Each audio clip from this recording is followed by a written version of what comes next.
자, 그러면 이온 임플란테이션 이어나가 보도록 하겠습니다. 네, tilted implantation입니다. 즉, 이렇게 좀 기울어진 임플란테이션이란 뜻인데요. 자, 이게 어떻게 된 거냐면, 그러니까 우리가 임플란테이션을 할 때 이 수직 방향이 아니고 이렇게 랜덤하게 되기 때문에 이렇게 tilted 돼서 이 주입이 된다고 하면은 이 쉐도잉 이펙트가 발생할 수 있습니다. 여기서는 여기에 이 영역에 주입이 되기 위해서는 여기를 뚫어야 되는데 얘가 이렇게 막고 있어서 얘가 그림자 지는 것처럼 되는 이펙트죠. 반면에 여기서는 이쪽 방향으로 들어가기 때문에 이런 이쪽에 이 마스크 아래 영역에도 이렇게 임플란테이션이 될 수 있다. 이걸 이제 말하는 거고요. 즉 비대칭적 임플란테이션과 쉐도잉 이펙트를 유발할 수 있다. 그래서 원하지 않는 시리즈 레지스턴스가 발생할 수 있다. 자, 이 내용이고요. 자, 그래서 대칭적인 임플란테이션을 하기 위해서 우리가 어떻게 하냐? 그래서 웨이퍼를 회전을 시킵니다. 그래서 회전을 시켜서 랜덤한 거를 좀 더 이렇게 평탄하게 할 수 있는 그러한 시스템을 구축을 합니다. 근데 얘는 또 활용이 될 수 있는데 오히려 여기 헤일로 도핑 할 때 이 마스크 헤일로 도핑이 우리가 이제 그 쇼 채널 이펙트를 경감시키기 위해서 이 디플리션이 양쪽 소스 드레인의 디플리션 리전이 만나는 거를 방지하기 위해서 여기 해주는 헤일로 도핑이 있었잖아요. 얘를 할 때는 여기 마스크 아래쪽, 그러니까 즉 이 액티브 리전 쪽에 도핑을 해줘야 되기 때문에 이 틸티드 임플란테이션을 활용하게 됩니다. 자, 그래서 다음 보면은 non-idealities backscattering, 즉 이 이상에서 깨지는, 여기서 이상에서 깨지는 건 뭐냐면 그 대칭적인 가우시안 커브에서 벗어나는 형태를 보입니다. 실제로는 이런 식으로 가우시안 커브에서 벗어납니다. 즉 얘가 여기서 대칭적이 아니라 이쪽으로 더 밀려나는 이러한 현상을 보이게 됩니다. 에너지가 늘어날수록, 그렇죠? 그러면 얘네를 또 고려를 해줘야 되는 거겠죠? 그러면은 여기서 보면은 가벼운 임플란티드 아톰들이 깊은 아톰들의 핵과 상호작용하면서 가벼운 임플란티드 아톰들이 깊은 아톰들의 핵과 상호작용하면서 백스캐터드, 그러니까 가벼운 놈이 무거운 놈이랑 가고 있다가 부딪히면은 뒤로 밀려버리는 이런 현상이 백스캐터링입니다. 그래서 이러한 현상이 발생을 해서 피크 쪽에서만 가우시안과 매치가 된다. 즉 이 피크, 가우시안의 피크 쪽만 얘만 맞고 이 양쪽의 스트래글은 벌어진다 이 말입니다. 그러면은 반대로 포워드 스캐터링도 일어날 수 있는데 가벼운 애들은 백 스캐터링이 일어나는 반면 포워드 스캐터링은 이제 무거운 애들, 그러니까 무거운 애들이 부딪혀서 더 밀고 나가 버린다는 이러한 특성 때문에 무거운 애는 오히려 이렇게 포워드 스캐터링이 일어나게 됩니다. 즉 이런 식으로. 보로는 반대로 이렇게. 이해되셨나요? 아무튼 이러한 현상이 발생할 수 있다. 다음은 이온 채널링입니다. 이온 채널링은 이 어떤 특정 방향으로 온라인 되었을 때, 즉 이 들어가는 이온이 주입되는 게 특정 방향으로 온라인 되었을 때 더 많이 주입되는 현상. 즉 111에서 멀어지면 멀어질수록 더 많이 주입됩니다. 그래서 얘는 웨이퍼를 몇 도 정도 틸팅하여 극복할 수 있다. 그러니까 이런 제가 봤던 그림이 뭐였냐면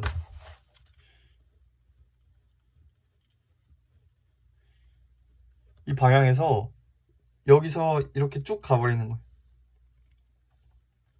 이온이 이 방향으로 들어와서 이 막아설 수 있는 아톰들이 많이 없는 방향으로 주입이 되면 이렇게 되는 거예요. 그래서 좀 틸팅을 해준다. 그러면은 얘를 더 많이 부딪히게 해서 이러한 현상을 막을 수가 있겠죠. 그래서 111에서 멀어질수록 더 깊게 주입된다. 이 현상을 이온 채널링이라고 합니다.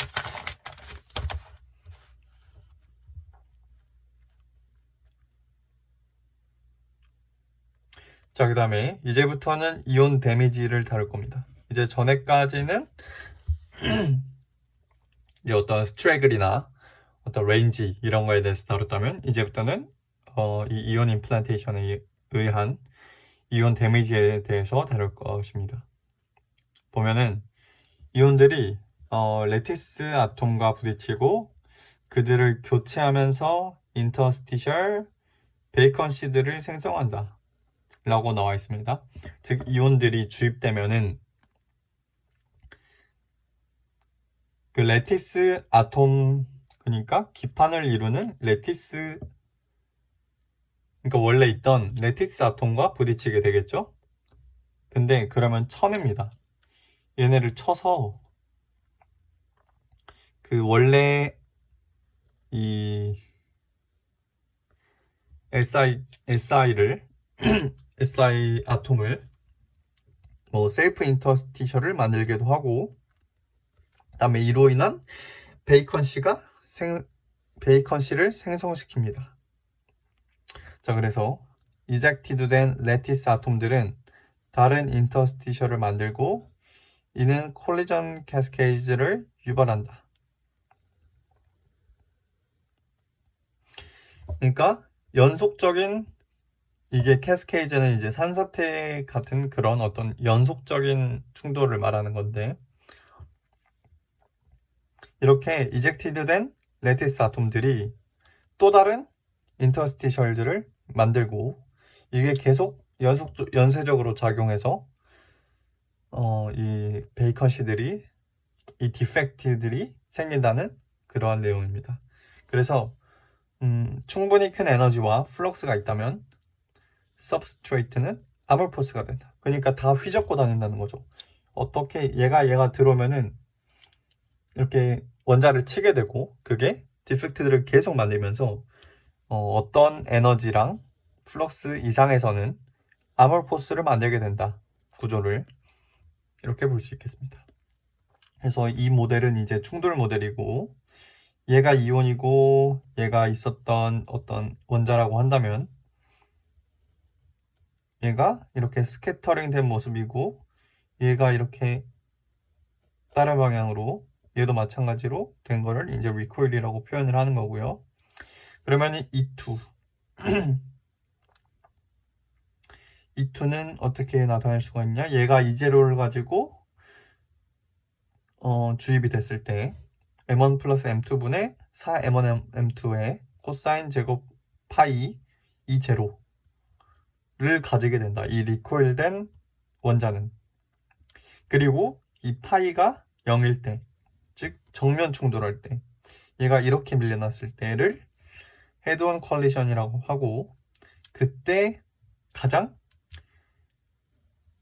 이 에너지가 높게 된다. E2가 높게 된다. 즉 에너지를 좀 온전히 전달받게 된다, 이 말이겠죠. 이러한 설명이 있었고, 그러면은 우리가 ED라는 게 있는데, ED는 원래 레티스 사이트에서 아톰을 디스플레이스, 교체하기 위해 필요한 최소 에너지, 즉 얘가 와서 얘를 쳐서 얘가 다른 데로 이동하게 할 최소 에너지라는 거예요. 그러면은 만약에 이 최소 에너지로 얘가 부딪혔다, 그러면은 얘는 여기 들어오게 되겠고 얘는 다른 데로 밀려나게 되겠죠. 자, 근데 여기서 그러면은 이 상태는 결국에 얘가 그냥 이의 자리를 대체한 것이기에 불과하기 때문에 어떤 디펙트가 생긴 건 아니죠. 그렇지 않습니까? 그래서 여기다 2배를 하면은 아톰을 교체하는 평균 에너지라고 합니다. 즉 여기서 얘를 밀어내고 자기도 어떤 다른 사이트로 갔을 때 이 디펙트가 만들어지는 거다. 그래서 여기서 2ED를 사용을 합니다. 팩터로. 그래서 평균 number of atoms, 평균 원자수. 그러니까 이 인시던트 이온에, 주입된 이온에 의해서 교체된 평균 원자수를 그래서 어떻게 표현하냐? 이 E0를 EED 값으로 나눠줍니다. E0를 EED 값으로 나눠줍니다. 그러면은 이 E0를 가지고 주입됐는데 얘를 EED로 나누면은 이 값은, 이 전체 값은 뭘 의미하나요? 이온 하나가 이동시키는 아톰 수를 의미하게 되겠죠? 왜냐면 E0를 가지고 하나가 들어왔어요. 하나가 들어왔죠? 근데 얘가 아톰을 교체할 수 있는 평균 에너지가 EED잖아요. 그러면은 얘가 뭐 7이고 얘가 3이다. 그러면은 일단 얘로 이 3이 필요한 거니까 평균적으로 2개는 움직일 수 있겠다. 2개는 움직일 수 있겠다. 이렇게 생각할 수 있겠죠. 그래서 이 값이 이온 하나가 이동시키는 아톰 수를 의미합니다. 자, 그러면은 ND 대문자 D 이 다시고, 그러면 이 그래프를 한번 볼까요? 이 그래프를 보면 이온스 per 센티미터 제곱, 즉 센티미터 제곱당 이온의 수가 증가, 즉 도스가 증가할수록 이 무질서도가 높아지는 모습을 볼 수 있습니다. 그래서 결국에는 아몰포스가 된다면은 이렇게 유지가 되죠. 그래서 도스가 증가하면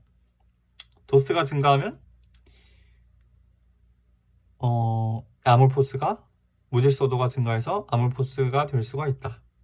이렇게 보게 되고, 그러면 우리가 여기 이 ND 셋 이 다시를 가져올 겁니다. 얘는 이온 하나가 이동시키는 아톰 수였어요. 여기다가 도스를 곱해줍니다. 도스를 곱해주면 어떻게 되죠?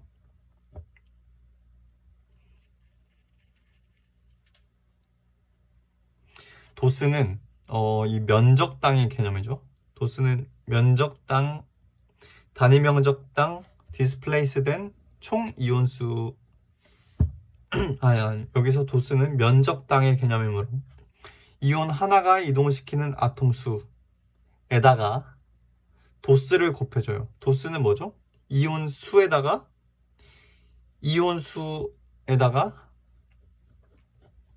센티미터 제곱을 나눈 거죠. 면적당 이온수. 그러면 이거 2개를 곱한 값은 면적당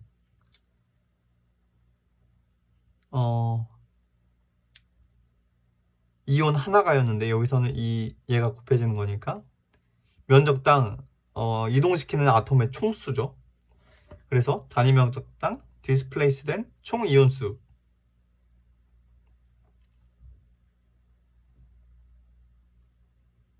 총 아톰수라고 할게요. 총 아톰수, 이렇게 볼 수가 있습니다.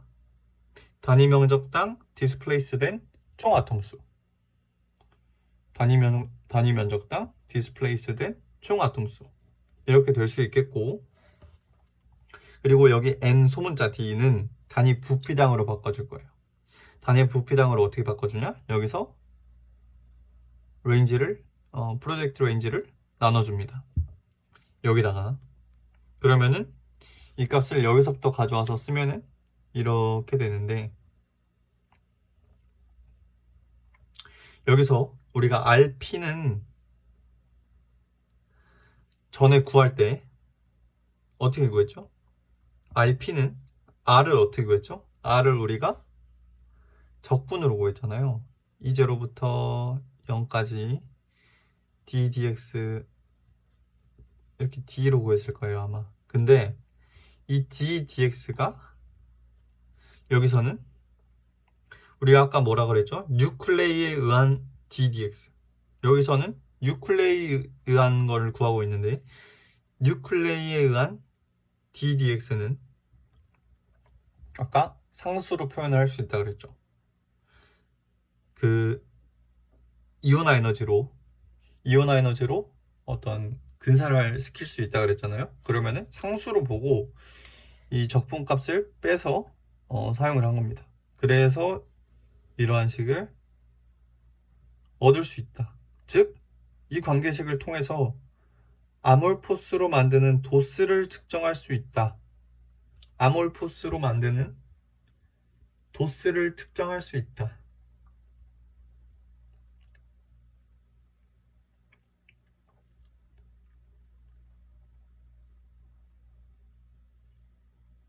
아몰포스로 만드는 도스를 추정할 수 있다.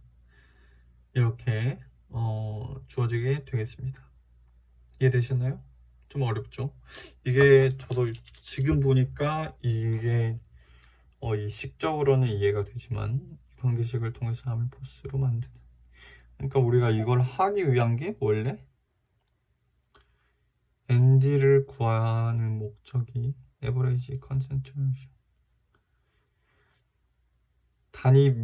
단위 부피당 디스플레이스된 아톰. 그러니까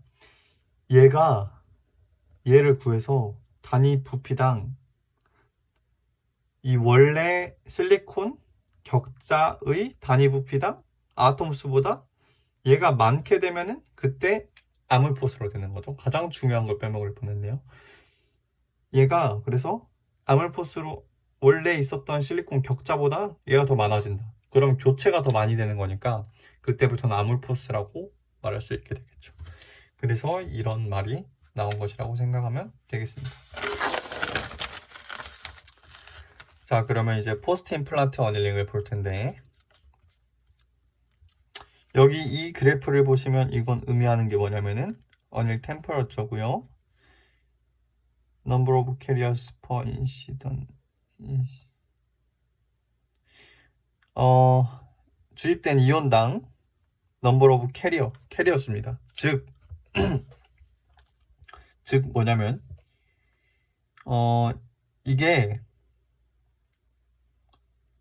주입된 이온당 캐리어 수라는 거를 여기 나타냈다는 거는 이온이 주입된다고 해서 다 캐리어가 된다는 게 아니라는 거죠. 이게 왜 그러냐면 이 아몰포스가 되게 되면 아몰포스 하게 되면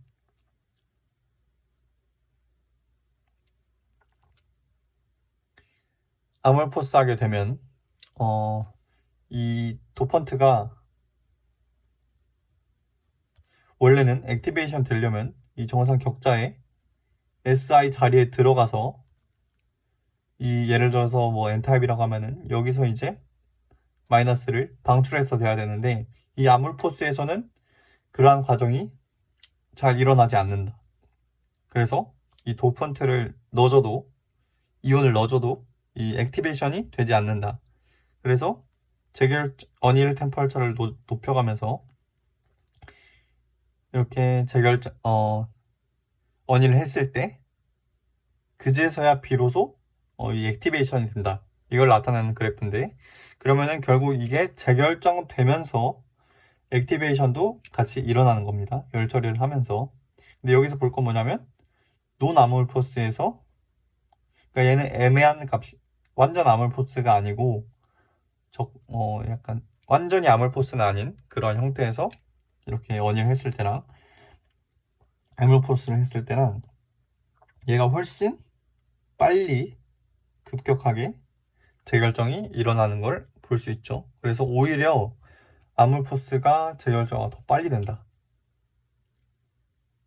재배열시키는데 차라리 결합을 덜 끊어도 되는 아몰포스가 액티베이션 배리어가 작다.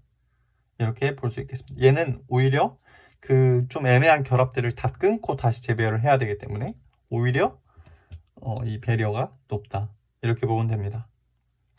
자, 그래서 포스트 임플란트 어넬링은 임플란테이션으로 입은 데미지를 제거하기 위해 꼭 필요하다. 그리고 애초에 액티베이션도 시켜야 되기 때문에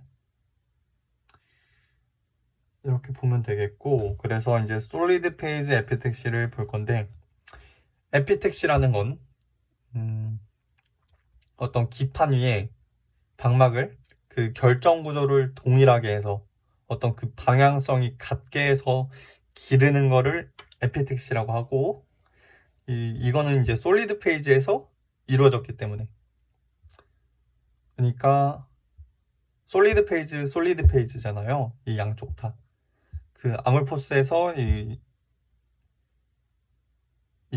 실리콘 그러니까 싱글 크리스탈이고 거기 위에가 아몰포스 된 데서 다시 이렇게 싱글로 단결정을 성장시키는 거니까 어쨌든 솔리드 페이지이기 때문에 솔리드 페이지 에피택시라고 부를 수 있습니다. 자, 그래서 포스트 임플란트 원일 때 결정화는 아몰포스 크리스탈 계면에서 진행된다. 그러겠죠? 아몰포스 크리스탈 계면에서 진행되는데 이때 임플란티드 되었던 이온이 치환 자리에 들어가고 아이오나이즈 된다. 도펀트 아이오나이제이션. 이 치환 자리에 들어간다는 게 substitutional 자리, 즉 이러한 형태를 띠게 된다는 거죠, 결국. 그러니까 SI가 원래 여기 있었던 자리잖아요. 이렇게 돼서 액티베이션이 된다. 이전에는 이게 결합이 불안정해서 얘가 액티베이션 되지 못하고 있다가 이렇게 돼서 액티베이션이 된다. 이렇게 보시면 되겠습니다.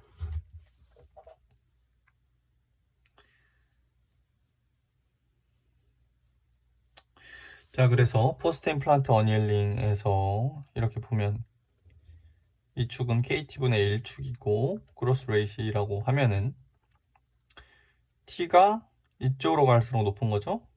T가 높을수록 그로스 레이시 빠르다. 액티베이션 배리어가 작아서 속도가 빠르다. 디퓨전보다. 공정 시간이 짧다. 그래서 결국 이거는 디퓨전보다를 얘기하는 거죠. 즉 이 액티베이션 배리어가 작아서 속도가 빠르다. 디퓨전에서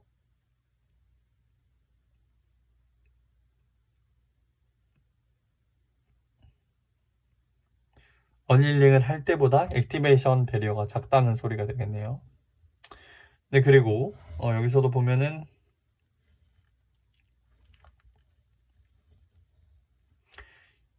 리그로스 레이트 111에서 멀수록 빠르다.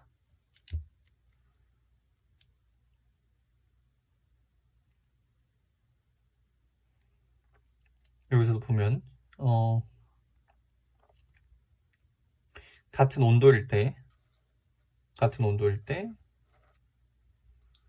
111에서 멀수록 빠르다. 즉 100이 제일 빠르다는 말이겠죠. 네, 그래서 재결정 속도는 기판 방향에 디펜던트하다. 그리고 액티베이션 에너지는 동일하다. 왜냐면 여기 이 기울기가 같기 때문에. 이거는 속도 제한하는 원자 프로세스가 동일한 것을 의미하다. 속도를 제한하는 원자 프로세스는 동일한 것을 의미하다. 이렇게 넘어가시면 되겠습니다.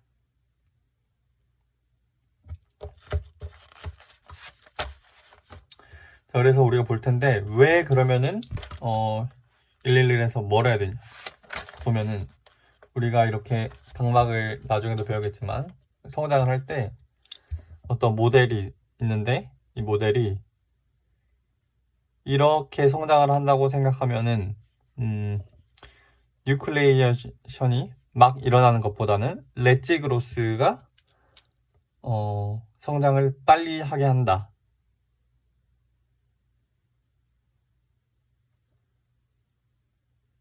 이러한 이론이 있는데 여기서 이 넓은 면 여기를 우리가 이제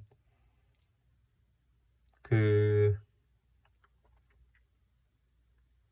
넓은 면을 테라스라고 합니다. 테라스에서는 이제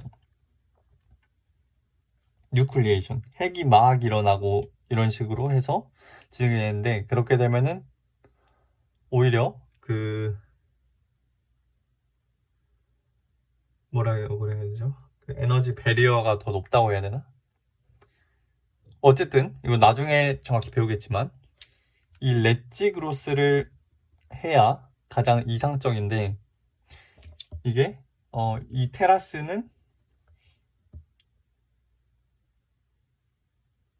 테라스가 111 방향의 어떤 그러한 구조를 가지고 있다고 하면, 거기서 멀어지면 멀어질수록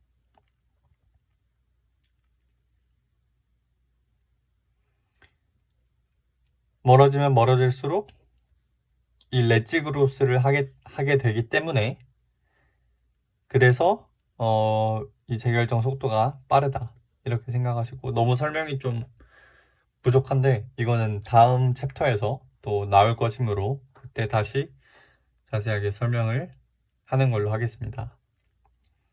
네, 어쨌든 그래서 이 111에서 멀수록 빠르다, 재결정 속도가 빠르다, 이거를 기억해 주시면 될 것 같고, 자, 그리고 이제 이 도펀트에 따라서 어떻게 리그로스 레이트이 달라지는지를 보면은, AS나 아세닉이나 아세닉이나 P는 이 재결정 속도에 영향을 준다. 임퓨리티 컨센트가 많이 들어갈수록 리그로스 레이트이 올라간다. 이거는 왜 그러냐면, 이 인터스티셜시, 이 AS랑 P는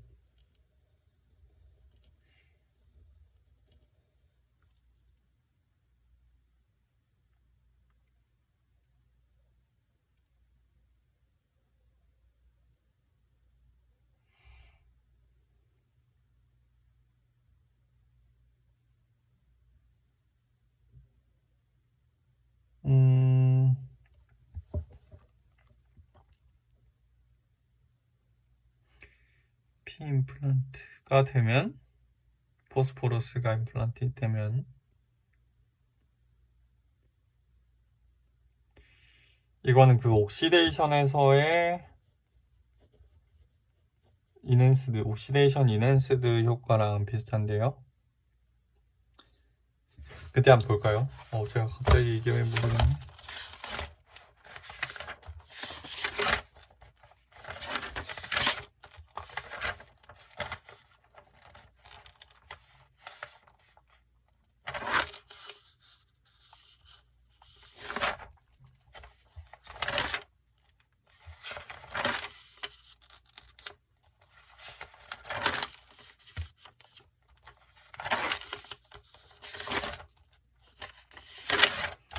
잠시만 기다려주시면 감사하겠습니다. 죄송합니다.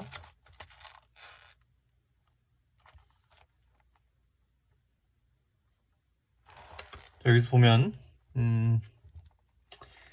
아세닉과 P는 리액션 리밋 매점에서 옥시데이션 레이트 증가시킨다 그랬잖아요.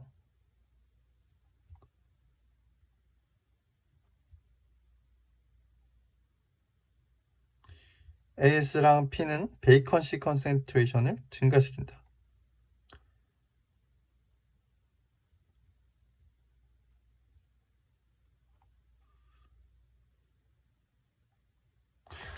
AS랑 P는 즉 리젝티드 됩니다. 그러니까 여기서 여기 아물포스고 여기가 단결정이라고 하면은, 재성장될 때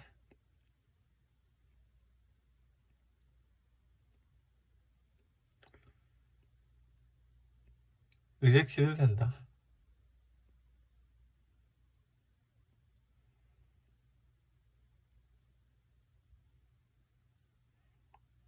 즉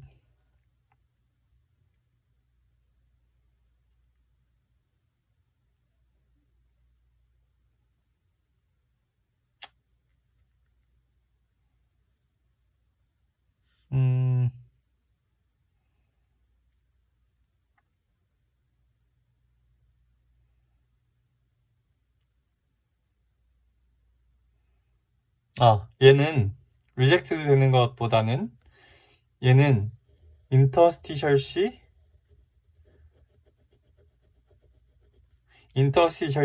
메커니즘이 디퓨전이 일어날 수 있는 애들인데, 그러면 이 아모퍼스에서 얘네가 훨씬 잘 움직이겠죠. 그래서 리그로스 레이트에 영향을 줄 수 있다. 그리고 B를 같이 도핑하면 얘의 효과를 경감시킬 수 있다. 이렇게 보시면 될 것 같습니다. 그리고 옥시전과 같은 논도펀트 임퓨리티는 리크리스탈라이제이션을 재결정을 방해한다. 왜 그럴까요? 얘네가 이동하는 것을 막기 때문이겠죠? 이동하는 것을 막기 때문에. 그래서 이러한 효과들은 SI Self Interstitial Diffusion, Dislocation Climb, Dislocation Glide, Grain Boundary Motion에 기인한다고 합니다. 정확한 설명은 잘 못했을 것 같긴 한데, 이거 한번 볼까요? 자, 그러면은 이어서 설명을 드리겠습니다.